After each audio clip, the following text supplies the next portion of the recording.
Do you want to start by telling me what's going on exactly? Yeah. Prince William testing his skills as an advisor on homelessness. Okay, it sounds like you're going through a very difficult time. It seems you're very worried about what to do next, is that correct? This wasn't a real caller, but a training session for the new advice line the Prince opened today.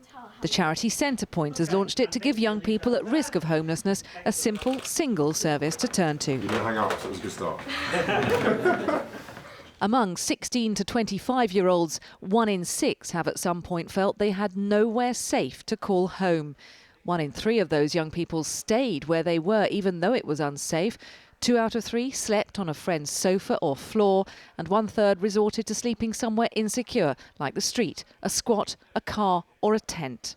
So this is my kitchen where the magic happens. Brooke Morgan became homeless 2 years ago and now lives in a hostel run by Centrepoint.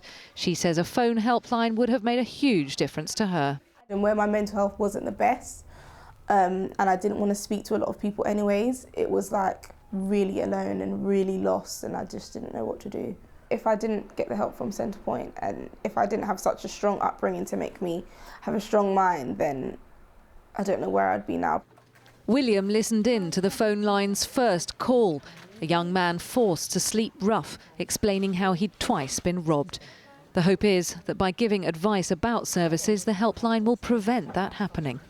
If a young person has a concern that they or their family are about to become homeless, then having that source of advice so they can go to their local council means that they don't have to go from home onto the streets before then coming to somewhere like Centrepoint.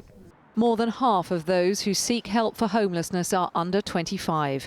Giving young people an easier way to access advice could ensure more of them do have somewhere safe to call home.